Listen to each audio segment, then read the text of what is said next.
This is Anthony Iannarino, and you're listening to In the Arena.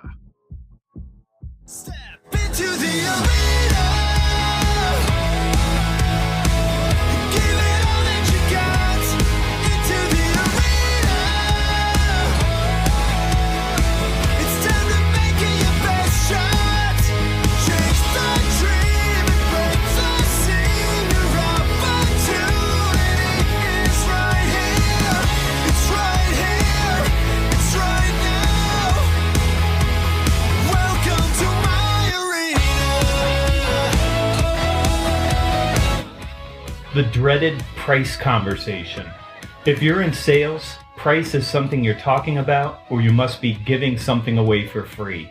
That's what my good friend Mark Hunter says. Mark Hunter, the sales hunter, joined me in the arena to talk about how to win a deal without compromising on price. Mark and I have had a chance to work together a couple times over the last year. We spoke at a couple of the same conferences, and we've discussed practical ways where you can shift the focus off of price in client meetings and shift that focus to the desired outcome that your client needs and the value that you create. So here I am with my good friend Mark Hunter, the sales hunter, and the author of High Profit Selling, talking about price and how you can capture some of the value that you create. Here we go. Mark Hunter, how are you? Hey, not too bad. Thanks for having me on today, Anthony. It's good to have you on, and we got to spend a little time together speaking at Toro, and that was a great time. And I really appreciate the work you did there. Yeah, it was the first time you and I had a chance to kind of dance together, and it was great. Great group, great message, and had a good time. Yeah, you're a great speaker, and we'll talk about that. But I want to talk about High Profit Selling, your book, and I want to talk about the challenges around price. And ask you some questions and let you help people understand this conversation that we have to get into, because inevitably we're going to end up talking about price at some point, right? Oh, if you're not talking about price, you must be giving it away for free. That's not going to be very successful long term. Tell me about how you came to write that book. I know that you've been, like me, you write a lot and you've written a lot about this. What brought you to the point where you said this is really the book that people need now? Well, there were two big reasons. One, nobody else really wants to touch the subject. I mean, it's amazing how there's all kinds of books out there on different things. And what I found was that people allow themselves to get into a period of negotiating to find the price. And what I was saying from the beginning, and this is where the genesis for the book came from. I said, if you sell first, you negotiate second. Separate the two activities, and you can command a higher price if you don't have to negotiate. The only reason we wind up negotiating is because we haven't done a good job of selling first. So, hey, if you want to increase your price or you want to hold your price, you want to avoid the discount, don't negotiate. Do a better job of selling. And the expectation, and I've said this for a long time, we've trained customers to expect to negotiate, haven't we? Yeah. I mean, salespeople, it's almost like when we're born. We come out of the womb and the doctor slaps us, and the first words we say is, "Doctor, your price is too high." I mean, it is. It's just part of our way of life. And it's too bad. Yeah, and then if they say, "I need you to go sharpen your pencil," and you say, "Let me get my sales manager, I'll come back and see what we can do about price," then now we've reinforced that behavior. And enough salespeople have done that long enough that now it's just customary. And here's what I think. They know that we padded the price because we know they're going to ask for the discount, and we can say yes to the discount. So now they keep asking because they know that first bite that they take is really just what we padded it, knowing we had to come in and give them something. And they know that because we failed to deliver the price with confidence. I firmly believe that more discounts are given away because the salesperson doesn't believe in their offering than are given away based on the demands of the customer. I mean, I see this time and time again where the customer receives the price and it's written all over the salesperson's face. Tell me more about that, because I believe that that's right, and I've seen it. They think that their competitor has an equal offering, or they think that their competitor's price is lower, so that means theirs should be lower. and they're not confident about that. What drives that? Well, I got to give you this example.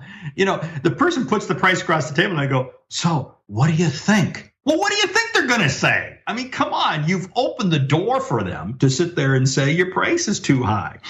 I mean,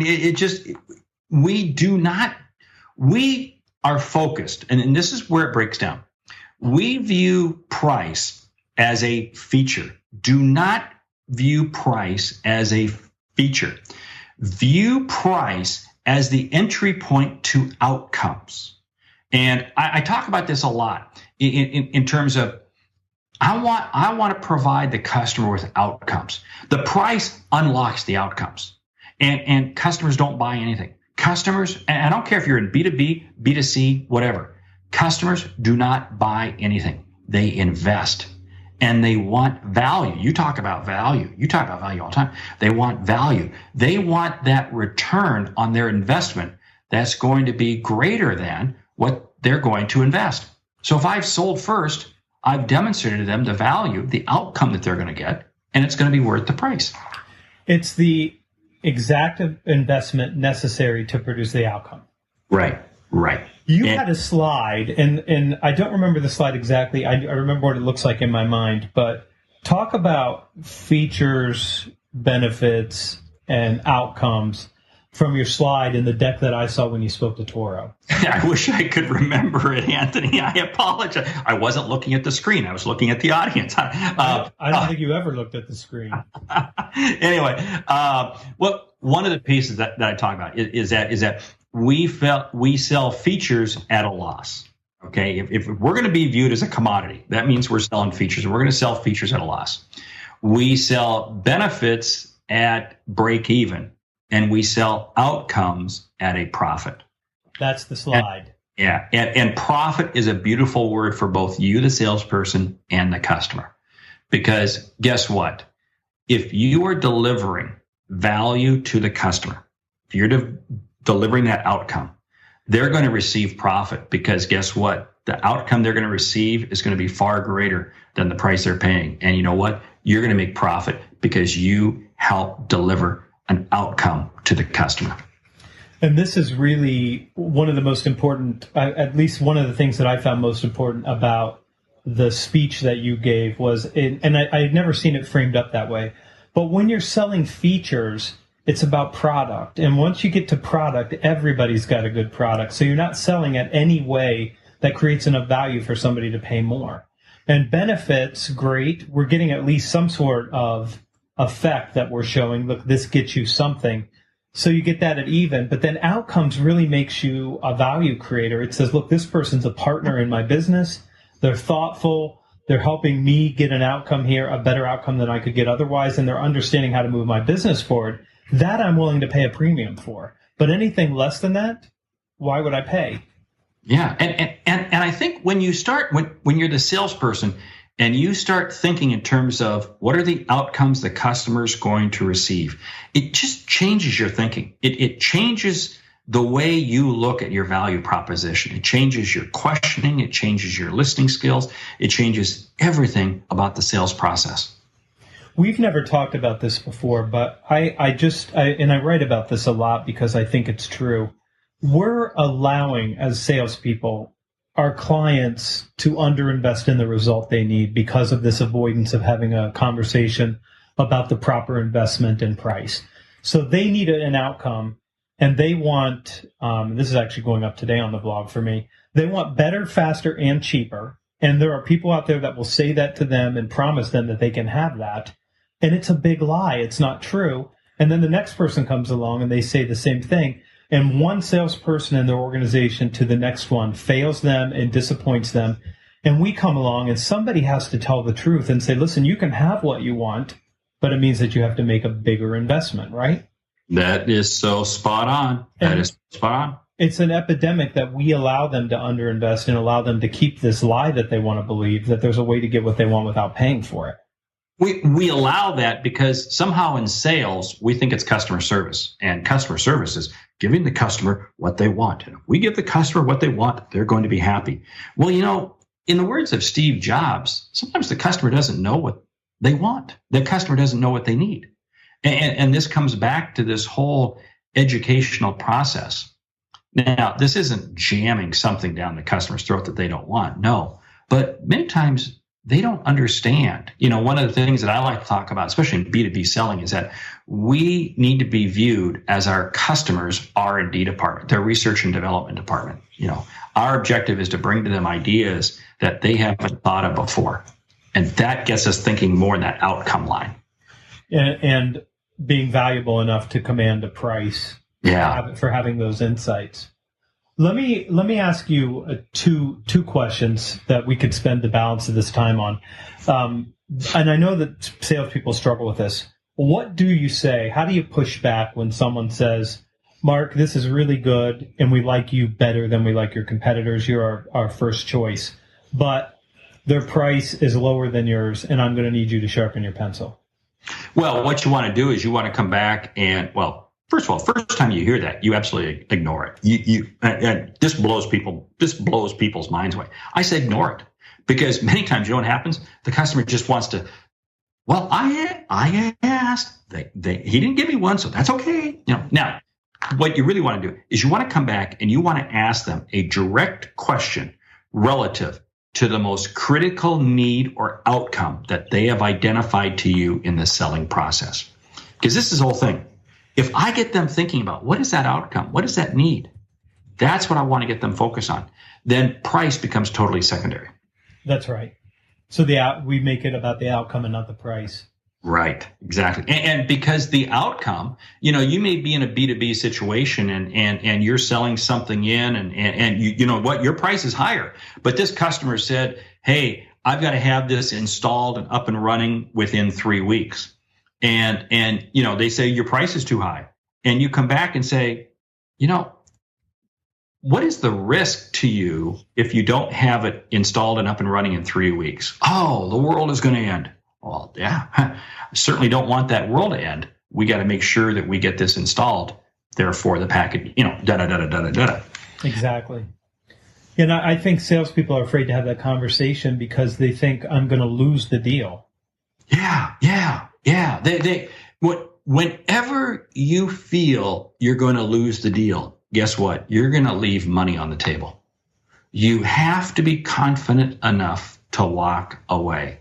And that means, you've got to have a management team that supports you. This is where I think sales managers, sales leaders really fall down on the job because they don't support their salespeople.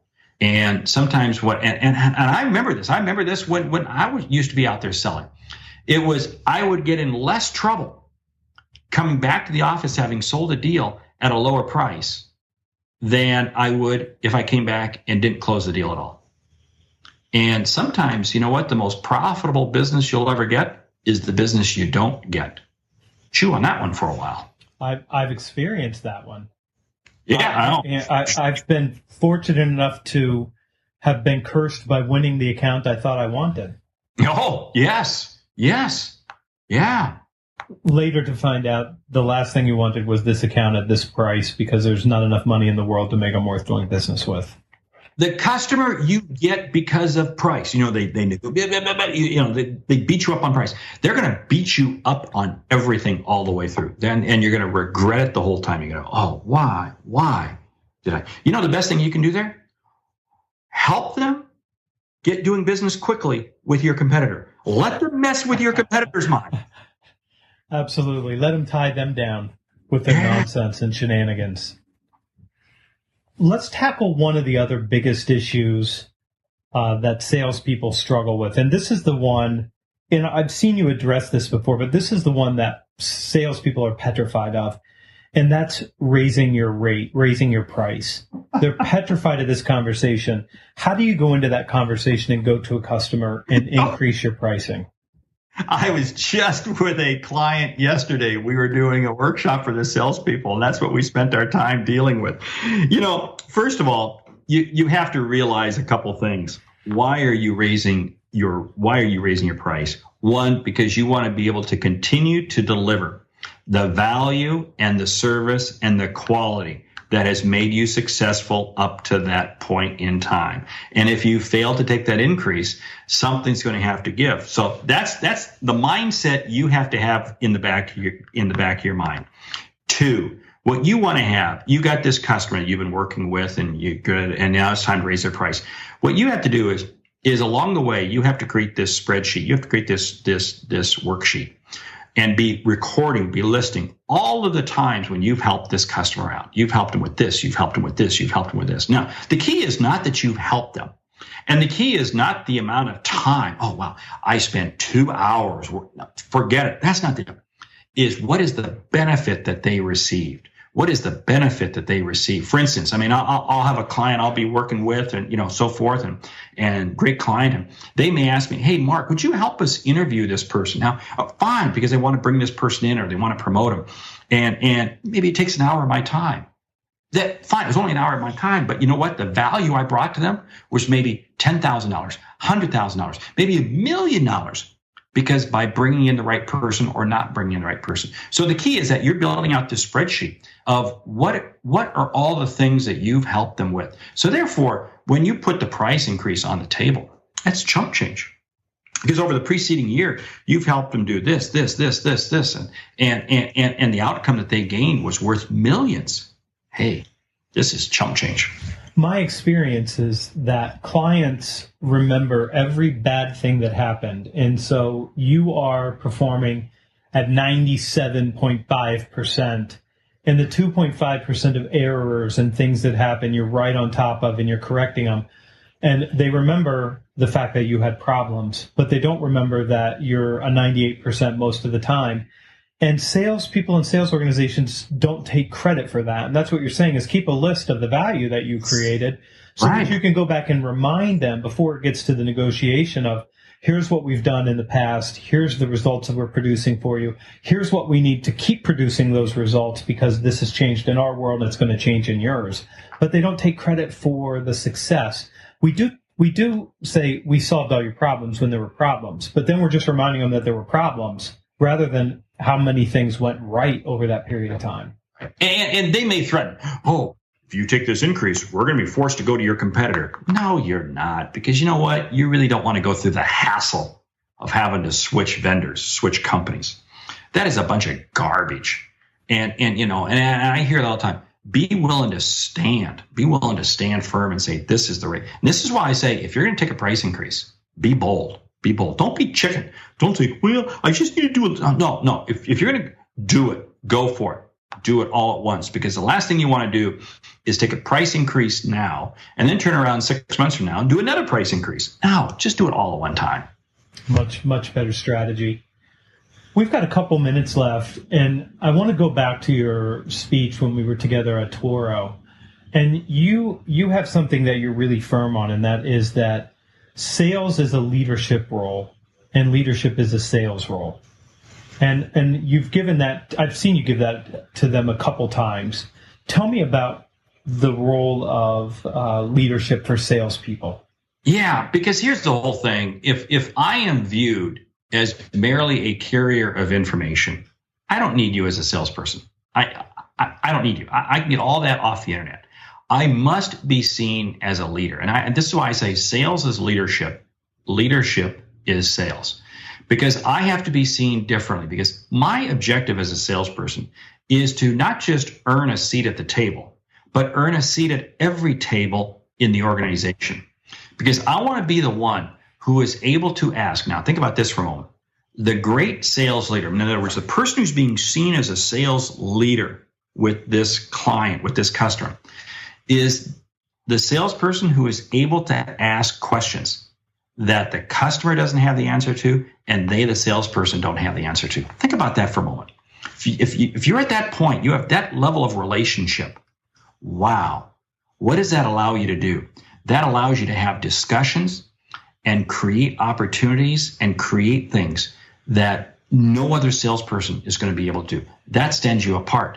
You know what that does? That allows you to command a high.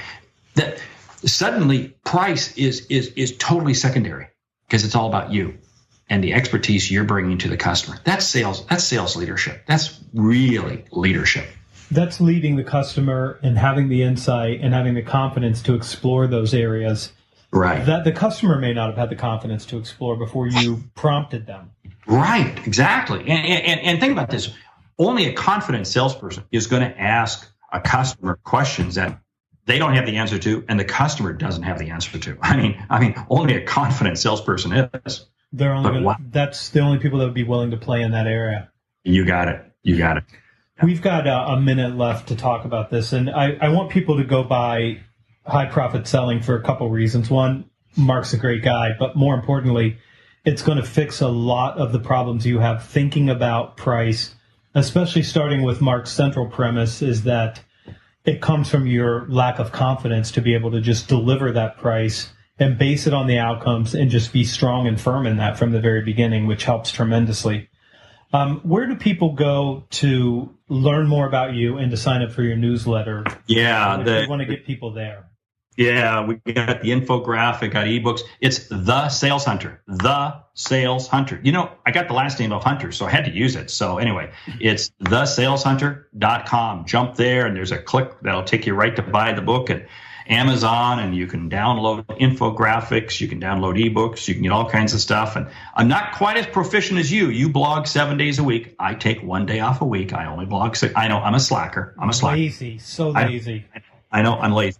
But you know what? Hey, I deliver quality instead of quantity. Oh, no. Ouch, it stings a little bit. One other thing, though, let's talk about this. In addition to the newsletter, which people should get and read, and they're going to get your weekly tip, there's a video component that you have as a subscription that they can get a video, right? Yeah, we've got several different things. And again, you can go out to, we do every Monday morning, we do a motivation video. It's a quick 60-second video. And I got a lot of sales managers and various companies around the country and around the world that show this in their Monday morning sales meetings. I got individual salespeople, anyway, but you can sign up for that. We also have a very robust YouTube channel where we keep every week we crank out another video. We've got a sales training program that's going to be rolling out here in just a couple of weeks. Tons of stuff out there. Go Tons of to thesaleshunter.com. Right. Make sure you put the word "the" in front of it, or "the." I've got a "the" in front of mine too. You got it. Thanks for being here. Hey, thanks so much. Great selling. He is Mark Hunter, and you can find him at thesaleshunter.com. I'm Anthony Iannarino. You can find me at thesalesblog.com. And when you get there, do sign up for the newsletter every Sunday morning. I'll be in your inbox with actionable items that you can use on Monday morning. Until then, I'll see you next week in the arena.